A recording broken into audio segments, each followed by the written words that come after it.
Se cumplió un año de la muerte de Nisman. Sí. Fein, la fiscal que entiende en el caso, dice que no va a renunciar. Arroyo Salgado arremete con argumentos poco convincentes. Aníbal Fernández antes decía que esta mujer solo lo que pretendía no era esclarecer la verdad, sino que se dé un dictamen de asesinato para poder cobrar la indemnización del Estado. En la causa aparece la madre de Nisman envuelta en un escándalo de lavado de dinero, de fuga de divisas. Hay corrupción. El mismo exdirector ejecutivo de la DAIA, Jorge Elbaum, dice que desde Uruguay le llegaban $80.000 a Nisman por conferencias que él nunca dio en ningún lado, que estaba financiado por los fondos Elliott y ¿cómo se llama que ha ganado ahora? ¿Cómo? Singer, exactamente, para justamente tener un determinado discurso en detrimento de la verdad. ¿Nos podrías ayudar? También está el libro de la Nata, Cortinas de Humo, donde la Nata dice que primero eligieron a quién acusar, a quién convenía acusar del atentado a la AMIA y que después iban a construir pruebas que guiaran hacia eso. La cuestión es que pasaron, 20 años y no se sabe nada de la DAIA, de la AMIA, no se sabe nada de la AMIA, no se sabe nada de la embajada, y a un año de la muerte de Nisman todavía no tenemos dictamen. ¿Qué tenés para contarle al ciudadano de a pie, Oscar? Mira, en principio, 2 datos para que se ubiquen respecto de mí. Yo desde el año 2006 empiezo a trabajar con Thierry Meyssan y otros especialistas en terrorismo. Vamos a aclararle a la gente que Thierry Meyssan es el hombre que publicó el libro La horrible impostura, donde habla de los ataques de septiembre del 2001, ¿no? Así es. Es quizás el especialista en terrorismo más grande de Europa y Estados Unidos. Entonces yo empiezo a trabajar en lo que luego llamamos un observatorio de terrorismo comparado, donde estudiamos todos los atentados terroristas. Para que nos ubiquemos en Nisman, vamos a tener que distinguir 2 cosas. Una son las operaciones de confusión y de caos, y otras son los hechos básicos. La única forma que tenemos de combatir a la confusión y el caos es tener claridad sobre hechos muy grandes, muy gordos y muy básicos. Vos señalás muy bien, el atentado AMIA fue en el 94, estamos a 22 años. Y los primeros 10 años del atentado AMIA estuvieron conducidos por el juez Galeano. Durante 10 años se le vendió al mundo, no a la Argentina, al mundo, la creencia, perdoname la expresión, casi religiosa, garantizada ante los dioses de los planetas externos, garantizando una verdad. Luego se descubrió que esos 10 años, más todos los acusados, era todo falso. Absolutamente todo falso. Le encargan los nuevos 10 años al fiscal Nisman, es decir, que el fiscal Nisman ha tenido a su cargo los últimos 10 años de causa AMIA. Entonces, vamos a empezar por el principio. El fiscal Nisman asume allá por el 2003, 2004. En una fiscalía que el gobierno lo pone exclusivamente con ese tema y con un presupuesto inédito hasta ese momento. Así es, infernal. $10 millones, creo, algo así. No me acuerdo, pero digamos más o menos 8 o 10 veces lo que tiene cualquier fiscalía o cualquier juzgado. Ahora, no tomes a mal lo que voy a decir, pero la primera verdad, ahora sí entre comillas, bíblica de la cosa, el primero que denuncia que el fiscal Nisman está cometiendo más plantaciones de prueba y más encubrimiento que Galeano es Jorge Lanata. Jorge Lanata en el 2006 publica un artículo que es muy famoso y que todo el mundo lo puede encontrar en la red, que se llama Tócala de nuevo Nisman. Sí. Es un artículo en broma sobre la película Casablanca, Tócala de nuevo, sí. Bueno, En ese artículo, en el 2006, ya La Nata te demuestra la magnitud de trapisondas y de mentiras flagrantes de Nisman. Yo le voy a recordar a la gente dos de las más grandes de aquella primera época, para que ustedes entiendan, porque si no, no van a entender, les va a sorprender que la última denuncia de Nisman era tan trucha como todas. Durante 10 años hizo denuncias absolutamente todas falsas, y les voy a recordar dos. Allá por el 2003-2004, Nisman se entera que el que era embajador iraní al tiempo del atentado, Jaidi Soleimanpour, estaba haciendo un máster en Londres. Perdóname que sea ahora perspicaz. Mi impresión es que el gobierno de Irán lo dejó a Soleimanpour en Londres. Esa es mi hipótesis, no lo puedo probar. Entonces Nisman pide la captura de Soleimanpour, y como Argentina con Londres tiene acuerdos de extradición, cosa que no tiene con Irán, Nisman le manda un exhorto a la justicia londinense: che, métanmelo preso a Soleimanpour, que es un sospechoso, y la justicia londinense, a través de Interpol, lo meten preso. Sí, es famoso el caso, ¿no? Todo el mundo lo recuerda. Bueno, no era cualquier perejil, era el embajador. El embajador de la República Islámica en Argentina, y en esos momentos estaba cumpliendo funciones en el exterior como estudiante de posgrado. Bueno, Londres lo mete preso a Soleimanpour. Perdóname que utilice un lenguaje simplón, pero para ser bien elocuente, y le dice a Nisman: ya lo tengo preso, mándame las pruebas. Nisman le manda aproximadamente 1000 páginas de pruebas. Entonces, en ese momento, es importante ver los diarios de la época. Los diarios de la época, ¿sabés lo que decían? Hemos detenido al embajador terrorista, la justicia británica lo tiene preso, y el fiscal argentino, cual San Jorge, mandó las pruebas para que lo metan preso 4000 años. Londres, ojo, cuando te digo la justicia londinense, no es una justicia simpatizante de Irán, en aquel entonces enemigo. Está muy bien que lo aclares eso por el desenlace que tiene todo esto, ¿no? Claro. Entonces, es un país enemigo de Irán quien mete preso al embajador iraní, que es una manera de decir la máxima autoridad diplomática al momento del atentado, el embajador. Londres examina las 1000 páginas de prueba, lo llama a Nisman y le dice: mire, para hacer un asado las 1000 páginas sirven, pero no hay no hay media prueba para que yo tenga preso a este tipo. No solo lo tengo que liberar, Argentina tiene que pagar $250.000 de fianza por meter preso a un tipo sin pruebas. Ese es Nisman 1. Nisman 2. Y presten mucha atención a este segundo evento, porque motiva un escrito irónico feroz de La Nata, que dice: antes que ensalada de berro prefiero radicheta. Van a entender por qué. Nisman 2, allá por el 2004, creo que es 2005, no me acuerdo, aproximadamente, esto está todo publicado, la llama a Diana Malamud, viuda de uno de los muertos en el atentado. Sí.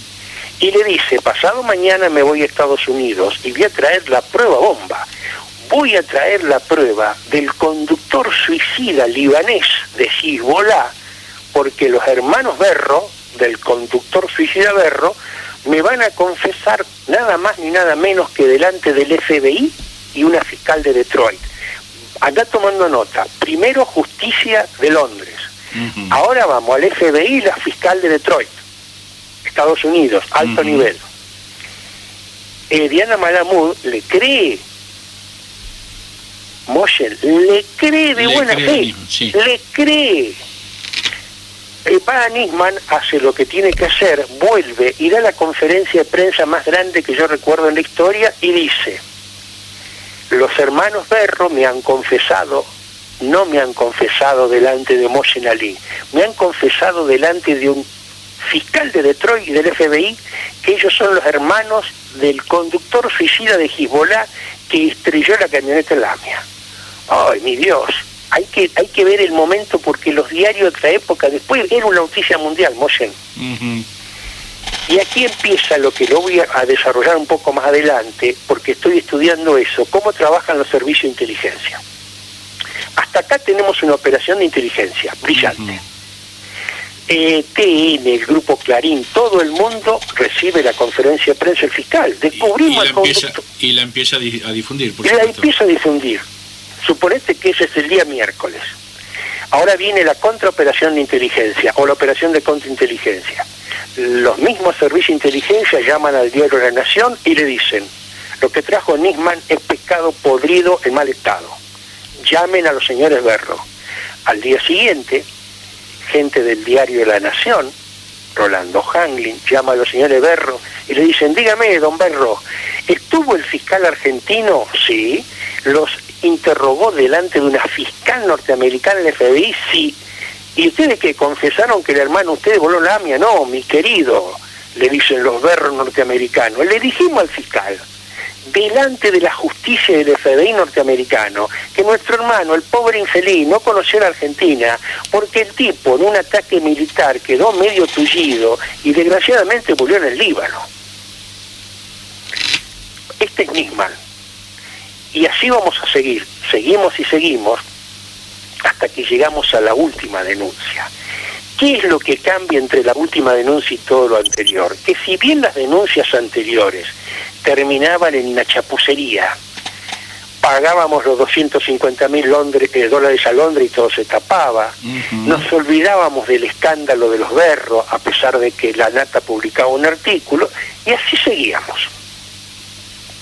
Hasta que Nisman hace su última jugada. Y vamos a dar un poquito de los entretelones de esta última jugada, para que se entienda el desenlace. Perdóname que hable como psiquiatra. La gente no va ni al infierno ni al paraíso de un día para otro. La gente tiene sus historias, tiene sus procesos, tiene sus compromisos. Nadie se despierta a la noche después de un mal sueño y dice: ahora me pego un tiro. Claro. Entonces, Nisman, y esto es importantísimo porque fue un hallazgo de la fiscal Fein, Nisman se va de vacaciones con su ex mujer y sus 2 hijas. Sí. Se van en diciembre. Oficialmente él saca un pasaje para volver el 20 de enero, con toda la familia. Pero esto es lo que descubrió la fiscal Fein. Él sacó un doble juego de pasaje, para volver él solo y volverse a ir. Esto no lo sabe nadie y es una prueba oficial del expediente. Nisman no volvió de ningún apuro por nada. Nisman planificó su viaje en diciembre. Es decir, que Nisman organizó con alguien o alguienes venir a tirar la bomba de esa denuncia, casualmente justo cuando había estallado el atentado de Charlie Hebdo, y el mundo estaba conmocionado por el atentado Charlie Hebdo. Claro, bueno, estas cosas, mira, como te digo, uno que es parte y se interesa en todo esto, hasta por ahí con el tiempo se le van borrando. Está muy bien que lo menciones. Claro. Como ayuda a memoria, porque recuerdo, era justamente, si decíamos en esa época, aprovecharon lo de Charlie Hebdo, o es más, por ahí produjeron lo de Charlie Hebdo para darle... Nisman, y es importante que les pido a la gente, les suplico, les ruego, pero con una apuesta por un alfajor Jorgito, de esos que tienen 3 capas de chocolate. Ustedes pueden comer chocolate, no hay problema, sí, ¿no? Sí, señor. Bueno, 2 alfajores, mirá lo agrandado que estoy. Les voy a pedir que por favor ustedes vean los videos de la Nata y vean el artículo de la Nata. Hoy estaba viendo, repasando eso justamente, esos detalles, y acá estoy viendo en la página de ANUR TV también el video ahora que haces mención. Bueno, porque tienen que ver que Nisman fue siempre así. Entonces, Nisman vuelve con su denuncia trucha de siempre. Hasta acá no hay ninguna novedad. Ahora, ¿dónde se establece la enorme novedad? Que hasta este momento podríamos decir que el gobierno con Nisman era permisivo. Pero en el momento en que Nisman acusa de complicidad con terroristas a la presidenta de la Nación, al canciller, el gobierno se pone de puntas. Claro. Entonces lo primero que dice Nisman es, por órdenes, Vamos a seguir, le pido que sigan esta parte porque es la médula de la denuncia de Nisman, para que vean no solo que es trucha, la magnitud de lo trucho. Nisman dice: por órdenes de la presidenta, el canciller Timmermans fue a hablar con el jefe de Interpol, Ronald Noble, y le dijo al jefe de Interpol que sacame las alertas rojas contra los persas, a pedido de la presidenta. Sí. Bueno, vos sabés que esto es una acusación. Meter preso a Soleimanpur en Londres era jorobado, pero decir que el canciller argentino, por orden de la presidenta, meloneó al capo de Interpol, meloneó a Interpol, es acusar, ya no a la presidenta, es acusar a Interpol de ser un organismo de décima. Lo primero que ocurre es que cuando el jefe de Interpol se entera de esto, manda rajando una carta a Buenos Aires. El jefe de Interpol dice: Nisman es un trucho, Moyen no es ni Moyen Ali ni Abu Dhabi. Claro. Es el jefe de Interpol, la oficina policíaca más grande del mundo, la que dice: Nisman es un trucho, Nisman miente, Nisman falsifica la realidad. Ahora, ¿qué pasa con el pueblo argentino? Porque tenemos, yo me acuerdo a Galeano, cuando volvía del avión de Norteamérica, que había ido a buscar pruebas, y en la escalinata dijo: cuando cuente lo que sé, se van a caer de espaldas. No sé si te acuerdas de esa frase. Sí, me acuerdo. Bueno, nunca nos contó nada, nunca nos caímos de espalda, nunca supimos nada. Fueron 10 años donde hubo otros fiscales, Muren, Barbaglia, qué sé yo. ¿Sí? Después asume Nisman, y también 10 años de truchada. Sí. Y la gente sigue reclamando por la causa AMIA, y empecinada en una sola dirección, que es la de los musulmanes, que es la de la República Islámica, que es la de Hezbollah. ¿Sabes por qué? ¿Por qué? Porque los investigadores alternativos, empezando por la NATA, siguiendo por Berbisky y por Lavaque, somos 10, somos 12, los que llamamos investigadores alternativos, porque planteamos una historia alternativa, diferente de la oficial. A la visión oficial, sí. No tenemos espacio, la gente no nos conoce. Te digo más, y ahora te voy a hablar como psiquiatra. El 50% de mis amigos son del PRO. Son todos del grupo de fanáticos de la NATA. Ahora, cuando yo les digo, si quieren discutir conmigo el atentado a AMIA, tienen que leer la NATA, Moyen no lo quieren leer. No lo quieren leer. Entonces, ¿por qué insisto yo tanto con el tema? Porque la NATA es alguien con una credibilidad enorme, siempre y cuando lo que diga la NATA sea basura y confusión. Claro. Cuando la NATA dice verdades muy jorobadas, no lo quieren leer, Moyen. Claro. Hay una negación. Mirá, yo creo que el tema de la Argentina tiene que ser basado en esto. No lo quieren leer, no quieren saber, no les interesa. No quieren. Suponete, ahora todo el mundo te dice: no, porque Nisman hizo una denuncia jodida, Cristina es una jodida, cómplice de terrorista, entonces como la denuncia era terrible, lo mandó a matar. Y cuando vos le decís: muchachos, vamos a mirar la denuncia de décima, no lo quieren leer. Entonces cuando yo le digo: muchachos, no me crean a mí. Miren que Ronald Noble, el capo de Interpol, mandó una carta oficial, léanla, no la quieren leer. Y este es el poderío enorme de un medio de comunicación.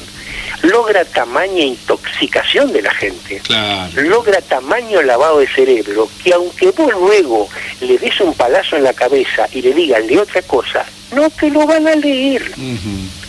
Y encima, porque si hubiera realmente una democracia comunicacional, entonces en todos los canales de televisión, cada vez que con la democracia no va a estar nunca acá, porque calcula que por decreto se anuló la ley de medios, una de las primeras medidas que tomó Macri, y ni siquiera durante el gobierno del FPV se pudo obligar al Grupo Clarín a ajustarse a la ley, ¿no? A vender las empresas que tenía que vender. Porque si todos los programas de televisión que hablan de Nisman dejaran hablar a 4 tipos que defienden la historia oficial y 4 que la cuestionan, en vez de ser 8 contra 1, claro. Exacto, siempre son 8, pero además al 1 va de vez en cuando. Claro. Va de vez en cuando y encima es denostado, ninguneado, burlado. Sí. Entonces, esta es la explicación. Hay un lavado de cerebro poderosísimo y la posibilidad de romperlo. Nosotros lo podemos romper en pequeño grupo. Nosotros hacemos un documental en ANUR TV y lo ven 100.000 personas, básicamente en Latinoamérica. Claro. Pero no entramos al debate público. Claro. Vayamos al contexto. Yo no digo ni que lo mataron o que se suicidó, pero vamos a ver claramente el contexto para que la gente entienda cuál fue el contexto de los últimos 3 días de Nisman. Entonces, por primera vez en 10 años, el gobierno se iba a enfrentar seriamente a Nisman. Entonces, el gobierno, en principio, públicamente le iba a decir al mundo: el señor Nisman dice que el gobierno argentino meloneó a Interpol. Interpol dice que es falso. El señor Nisman se presenta... Estaban los cables, los leyó Timerman, ¿te acuerdas? Sí, el señor Nisman dice que es Robin Hood, pero resulta que acá tenemos que tiene acreditado arriba un palito verde negro. El señor Nisman dice que esta denuncia es maravillosa y yo tengo 7 jueces que dicen que esta denuncia es de décima. Entonces, el lunes a Nisman, por primera vez en 10 años, y quizás por primera vez en 22 años de la causa AMIA, lo iban a hacer añicos, no lastimar. Añicos quiere decir desmenuzar sí. en su cantidad enorme quitarle toda categoría, toda credibilidad. Exactamente. Cosa que no le convenía, por supuesto, a los que llevaban el interés de la causa AMIA adelante en este sentido, que era el de culpar erróneamente a la República Islámica y a los musulmanes en detrimento de la verdad, ¿no? Por eso tenemos que preguntarnos, ¿a quién le convenía la muerte de Nisman? ¿A quién le convenía que Nisman no se presentara ante el Congreso? ¿Sí? Exactamente, este es el punto. ¿A quién le convenía eso? Entonces, pensemos claramente qué fuerzas operaron contra el pobre Nisman, porque algunos interpretan que él dijo en ese no me presento, otros decían te presentás como sea. De hecho están los llamados del actual ministro Bullrich, 20 y pico de llamados al teléfono celular del Nisman una noche, horas antes que muera. Bueno, vos sabés que mucha gente dice que él lo llamó a Estiuso para pedirle ayuda. Yo estoy repasando todas las operaciones de inteligencia de la causa AMIA. Jamás presentaron una prueba como la gente, siempre fueron pruebas truchas. Pero además, se molesta mucha gente porque Nisman era una cosa muy importante. ¿Por qué no lo cuidaron ese fin de semana? Dicen. ¿Y quién tenía que cuidarlo a Nisman? Si Nisman trabajaba para la justicia argentina, para la oposición, para el Grupo Clarín, para Estados Unidos y para Israel, ¿quién tenía que cuidarlo? ¿Tenían que cuidarlo sus enemigos? El gobierno sí. ¿Y qué pasó con el FBI, la Mossad, la KGB, los servicios secretos de Júpiter? ¿Por qué no lo cuidaron ese fin de semana? ¿Quién lo descuidó? ¿Quién fue el que estuvo ausente ese fin de semana? Para que entrara un pobre infeliz con un revólver, entrara y saliera. ¿Quién fue?